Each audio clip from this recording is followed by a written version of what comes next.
আমরা যে বিষয়গুলো নিয়ে তাদেরকে প্রায় 5টি বিষয় মূলত আমরা আলোচনা করেছি। আমাদের প্রথম বিষয়টি হচ্ছে গণ অভ্যুত্থানের 1 বছর হয়ে যাওয়ার পরেও আমরা এখনো দেখতে পাচ্ছি গণ অভ্যুত্থানে অংশগ্রহণকারী যারা শহীদ হয়েছে, যারা আহত হয়েছেন, তাদের পুনর্বাসন, চিকিৎসা এবং তাদের নিরাপত্তা সেই বিষয়টি এখনো নিশ্চিত হয়নি। আমরা কিছুদিন পূর্বে দেখেছিলাম শহীদ পরিবাররা তাদের দাবিতে মাঠে নামলে সেখানে পুলিশ লাঠিচার্জ করে এবং বেশ কিছু শহীদ পরিবারের সদস্যরা আহত হন। আমরা সরকারের কাছে শহীদ পরিবার এবং আহত সহযোদ্ধা যারা আছেন তাদের পুনর্বাসন এবং নিরাপত্তা নিশ্চিতের জন্য আহ্বান জানিয়েছি। দ্বিতীয়ত বিষয় হচ্ছে জুলাই গণঅভ্যুত্থানে অংশগ্রহণ করেছে আমাদের দেশের আপামর জনতার সাথে প্রবাসে থাকা আমাদের সহযোদ্ধারা অংশগ্রহণ করেছেন, প্রবাসী ভাইয়েরা অংশগ্রহণ করেছে। সেক্ষেত্রে সংযুক্ত আরব আমিরাতে আমরা সেখান থেকে বেশ কিছু লোক আটক হয়েছিল, তাদেরকে সরকারের পক্ষ থেকে উদ্যোগ নিয়ে নেওয়া হয়েছে। এখনো সেখানে 25 জন সহযোদ্ধা আইনি জটিলতায় আছেন। সে বিষয়ের জন্য সরকার উদ্যোগ গ্রহণ করে, সে বিষয়টিও আমরা দৃষ্টি আকর্ষণ করেছি। এর পাশাপাশি আরেকটি গুরুত্বপূর্ণ বিষয়, আপনারা জানেন সরকারের পক্ষ থেকে একটি গুম কমিশন করা হয়েছে। গতকালকে আন্তর্জাতিক গুম প্রতিরোধ দিবস ছিল এবং সেই গুম কমিশন স্পষ্টভাবে উল্লেখ করেছে গত 15 বছর ধরে বাংলাদেশে যে বিচার বহির্ভূত হত্যাকাণ্ড, গুম খুন হয়েছে, সেখানে রাষ্ট্রীয় বিভিন্ন সংস্থার বিষয়ে তারা অভিযোগ আনছেন এবং প্রতিবেদনে উল্লেখ করেছেন। ফলে আমরা সরকারের কাছে সুস্পষ্টভাবে দাবি করেছি সরকার গুম কমিশনের প্রতিবেদন আমলে নিয়ে রাষ্ট্রীয় যেসব সংস্থার মধ্যে যেসব সদস্যরা এ ধরনের অভিযোগে অভিযুক্ত তাদের বিষয়ে যেন সুস্পষ্ট ব্যবস্থা গ্রহণ করে। এবং একই সাথে আমরা যে বিষয়টি আশঙ্কা করছি যে বাংলাদেশে গত 15 বছরে যে নির্বাচনগুলো হয়েছিল সেই নির্বাচনগুলোতে আমরা দেখেছিলাম রাষ্ট্রীয় সংস্থা বিভিন্নভাবে প্রভাবিত করার চেষ্টা করত। যারা বিরোধী দল হবে তারা সরকারে নির্বাচন করতে পারবে কি পারবে না, নানা বিষয় আপনারা তারা প্রভাবিত করত। সর্বশেষ 2024 সালের ইলেকশনের আগেও আপনারা দেখতে পারবেন বিভিন্ন দলকে নির্বাচনে এনে নির্বাচনকে অংশগ্রহণমূলক দেখার জন্য নানা ধরনের গ্রেপ্তার প্রভাবিত করার চেষ্টা করেছে। ফলশ্রুতিতে গুম কমিশন যে বিষয়টি এখানে উঠে এসেছে সেটাকে আমলে নিয়ে যথাযথ যেন পদক্ষেপ গ্রহণ করা হয়। আরেকটি বিষয় আমরা বলেছি যে ইতিমধ্যে জাতীয় ঐক্যমত কমিশন জুলাই সনদের চূড়ান্ত পর্যায়ে আছে, এখনো চূড়ান্ত হয়নি। সেই জুলাই সনদের আইনি ভিত্তির জন্য আমরা বলেছি জুলাই সনদের আইনি ভিত্তি এবং সাংবিধানিক ভিত্তির জন্য আগামী যে নির্বাচনটি হবে সেই নির্বাচনটি যেন অবশ্যই গণপরিষদ নির্বাচন হয় এবং সেই গণপরিষদের নির্বাচনের মাধ্যমে বাংলাদেশের দীর্ঘ 55-54 বছরের যে রাজনৈতিক সংকট, যে একক ব্যক্তি কেন্দ্রিক যে স্বৈরতান্ত্রিক মনোভাব কিংবা কাঠামো গড়ে উঠছে সেটার স্থায়ী সমাধানের জন্য আমরা মনে করি আগামী নির্বাচনটি গণপরিষদ নির্বাচন অনুষ্ঠিত হয়ে এবং সেটা নতুন সংবিধান প্রণয়ন করবে।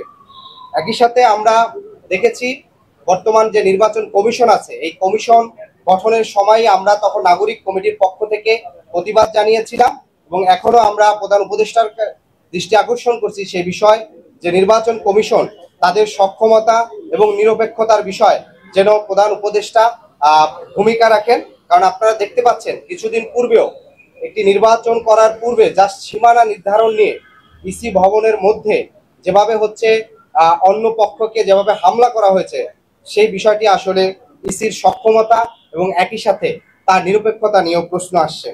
একই সাথে আমরা আরেকটি বিষয় গত কয়েকদিন ধরে লক্ষ্য করেছি যে সরকারের পক্ষ থেকেই কিন্তু গত 3টি নির্বাচন যে জুলাই ঘোষণাপত্র দেওয়া হয়েছে সেই ঘোষণাপত্রে সরকার উল্লেখ করেছেন গত 3টি নির্বাচন অবৈধ নির্বাচনের মাধ্যমে ফ্যাসিস্ট সরকার এখানে চেপে বসেছে।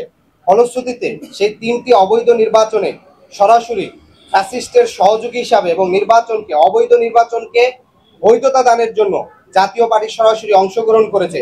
শুধু তাই নয়, গত নির্বাচনে আপনারা দেখেছেন যে জাতীয় পার্টির পক্ষ থেকে যে নির্বাচনী প্রচারণা পোস্টারগুলা করা হয়েছে সেখানে তারা বর্তমান যে জাতীয় পার্টির 2 গ্রুপের যে মহাসচিব মজিবুল হক চুন্নু এবং শামীম হায়দার পাটোয়ারি তাদের পোস্টারে সুস্পষ্ট লেখা আওয়ামী লীগ মনোনীত প্রার্থী। তার মানে জাতীয় পার্টি এবং আওয়ামী লীগের মধ্যে কোনো পার্থক্য নাই এবং যেহেতু রাষ্ট্রীয়ভাবে আওয়ামী লীগের সাংগঠনিক কার্যক্রম স্থগিত করা হয়েছে এবং আমরা দেখতে পাই জাতীয় পার্টি আওয়ামী লীগকে নির্বাচনে আনার জন্য প্রকাশ্যে একটা নিষিদ্ধ সংগঠনের বিষয় প্রকাশ্যে অবস্থান নিছে। ফলশ্রুতিতে নিষিদ্ধ সংগঠনের বিষয়, সন্ত্রাসী কার্যক্রমের বিষয়ে সুস্পষ্ট অবস্থান নেওয়া এবং বিগত সময় অবৈধ সংসদকে বৈধতা দানের তাদের যে পদক্ষেপ, সে বিষয়গুলো আমলে নিয়ে জাতীয় পার্টির সাংগঠনিক কার্যক্রম যেন স্থগিত করার বিষয় সরকার আরো বেশি কার্যকর হয়, সেই বিষয়টি আমরা প্রধান উপদেষ্টাকে আমলে নেওয়ার জন্য বলেছি। ওভারঅল আমরা 5টি বিষয় বলেছি: শহীদ ও আহত পরিবার, প্রবাসী যোদ্ধাদের বিষয় বলেছি, গুম কমিশনের বিষয় আমলে নেওয়া এবং আগামী নির্বাচন, গণপরিষদ নির্বাচন অনুষ্ঠিত করা এবং একই সাথে আওয়ামী লীগ এবং জাতীয় পার্টির বিষয় সরকারের আরো কার্যকরী ভূমিকা। আওয়ামী লীগের যেসব হত্যা মামলায় যারা এখনো মামলায় আছেন তাদের অনেককেই আটক করা হয় নাই, কিংবা যাদের বিরুদ্ধে মামলা হয়েছে সরকারের কাছ থেকে সুস্পষ্টভাবে কোনো সমন্বিত পদক্ষেপ আমরা দেখি না। অনেক সময় দেখি একজনের নামে অনেকগুলা বেশি মামলা হয়, যে মামলাগুলো অনেক সময় মেরিটলেস হয়। ফলশ্রুতিতে এটি একটি নানা ধরনের কনফিউশন তৈরি করে। ফলে সরকার যে বিচারের উদ্যোগ নিয়েছে সেই বিচারটি বাস্তবায়ন করতে হলে একটি কার্যকরী পদক্ষেপ যেন গ্রহণ করা হয়।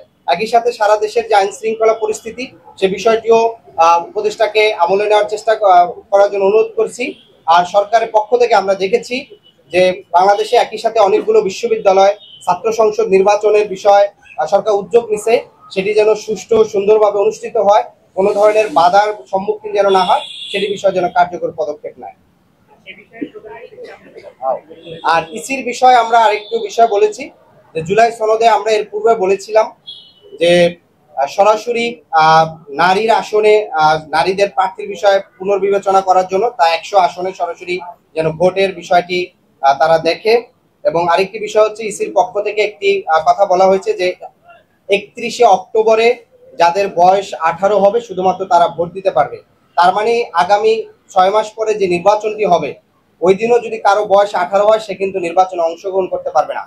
ফলশ্রুতিতে আমাদের এই গণ অভ্যুত্থানে তরুণদের সরাসরি সক্রিয় যে অংশগ্রহণ করেছিল সেই জায়গা থেকে আমরা মনে করি এটিকে আরেকটু নমনীয় হয়ে বরঞ্চ ফেব্রুয়ারিতে যাদের 18 বছর পূর্ণ হবে তারাও যেন সরাসরি নির্বাচনে অংশগ্রহণ করতে পারে, সেই জায়গাটিতে যেন আমলে নেওয়া হয়।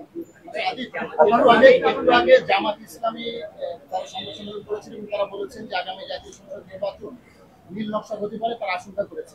আপনারা কি তেমন আশঙ্কা করছেন কিনা? দেখেন, আমরা এর আগেও আমরা আমাদের বক্তব্যে বলেছি, আমরা বর্তমানে যে নানা ধরনের বিষয়গুলো দেখতে পাচ্ছি, পুরনো যে এস্টাবলিশমেন্ট, বিশেষ করে সরকারের ভিতরে থাকা বিভিন্ন সংস্থার কিছু সদস্য, উচ্চাকাঙ্ক্ষী কিছু সদস্য, যারা পূর্বের নির্বাচনগুলোকে নানাভাবে প্রভাবিত করে একপাক্ষিক একটা প্রি ডিসাইডেড ইলেকশন করেছে, বিশেষ করে 2008, 2018 সাল কিংবা 14 এবং কি সর্বশেষ 2024, সেই চক্রটাকে আমরা এখনো নানাভাবে সক্রিয় দেখি। যার সর্বশেষ উদাহরণ আমরা দেখেছি যে গণঅভ্যুত্থানে সক্রিয় অংশগ্রহণ করা একটি রাজনৈতিক দলের প্রধানকে অন ক্যামেরা যেভাবে প্রকাশ্যে তাকে আঘাত করা হয়েছে, তাকে পুরো হত্যার উদ্দেশ্যে তাকে মেরে পুরো একটা দেশের রাজনৈতিক পরিস্থিতিকে অন্যদিকে নিয়ে যাওয়ার চেষ্টা করা হয়েছে, সেই বিষয়টি কিন্তু নানাভাবে কিন্তু এগুলো আমলে নেওয়ার বিষয়। ফলশ্রুতিতে আমরা এই বিষয়টি আমরাও মনে করি যে বিভিন্ন এস্টাবলিশমেন্ট, বিশেষ করে এখানকার বিজনেস এস্টাবলিশমেন্ট, মিডিয়া এস্টাবলিশমেন্ট, সরকারের ভিতরে থাকা নানা ধরনের সংস্থাগুলো একটা তাদের পুরনো কাঠামো ধরে রাখার জন্য মরিয়া হয়ে যাচ্ছে এবং নানা ধরনের তৎপরতা দিচ্ছে। ফলশ্রুতিতে আমরা সরকারকে বলেছি, সরকারের পক্ষ থেকে যে তদন্ত কমিশন হয়েছে, গুম কমিশন, তারা কিন্তু গুমের ক্ষেত্রে এইসব সংস্কার বিষয়ে তারা সুস্পষ্ট অভিযোগ আনছে এবং গুম কমিশনের পক্ষ থেকে স্পষ্ট করে তারা বলছে, বিশেষ করে ডিজিএফআই, এনএসআই, এসবিস, সিটিটিসি সহ র্যাব, পুলিশের সরাসরি গুমের সাথে তারা জড়িত থাকার অভিযোগ করছে। কিন্তু আমরা সরকারের পক্ষ থেকে এখনো কোনো কার্যকর উদ্যোগ দেখি নাই। ফলে সেই বিষয়টিকে আমরা আমলে নিয়ে আমরা সরকারকে কার্যকরী উদ্যোগ দেখতে চাই।